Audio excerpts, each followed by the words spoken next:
luck.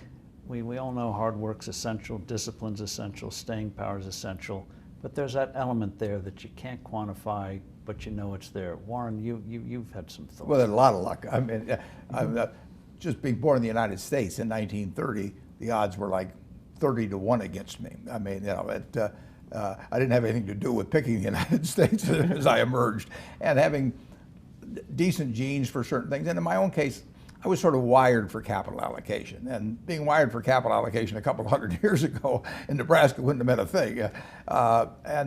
And even now, being born in various parts of the world, it wouldn't have meant much. But here I was in this soon-to-be very rich capitalistic system, and it just so happened that what I did paid off enormously in a market system like we have. And if I'd had a talent in some other area that was way less commercial, I mean, I would have had a good time doing it, but it wouldn't have paid off like this. But of course, Jay said it perfectly when he talked about, you know, he's in there recording for himself, and the money comes afterwards. I mean, I got to do what I love. I mean, and it doesn't get any luckier than that. If you can spend your lifetime, and I'm 80 now, and doing things you love every single day. I mean, I would be doing what I do now, and I would have done it in the past, if the payoff had been in seashells or shark's teeth or anything else. If you can go to work every morning, I tap dance to work, you know, and I come down, and every day's exciting.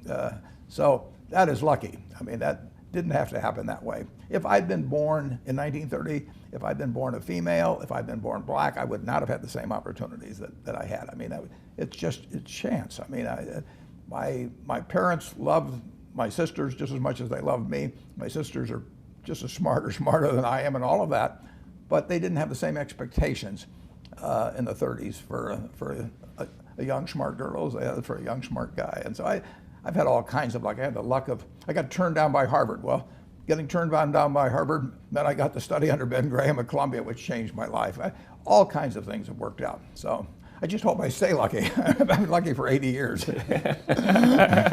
Yeah, where you grew up, you could have easily have ended up, as you've discussed with your friends, who did something, and by golly, they were put away and didn't get the opportunity. Yeah, I mean, there are very few people that from my neighborhood, you know, in my environment that make it out. I mean, forget about to be successful, to make it out alive, you know, or to be incarcerated. You know, I have a great friend, you know, who just came home. He was one of the most beautiful people you ever meet. You know, he just came home from doing 13 years, and we were together every single day.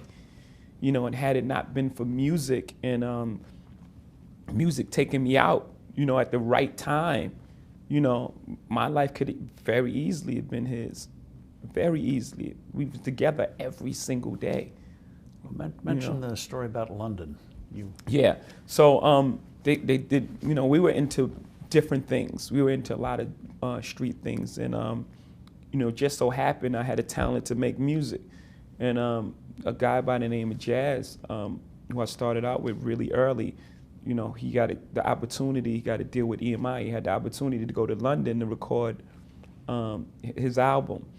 And, you know, I went along with him, and we waited for 2 months. Well, in that 2 months, there was a sting operation, and they took, you know, my friend I'm talking about, took him away for 13 years. And the only reason I was in there because I was away, you know, doing this music stuff.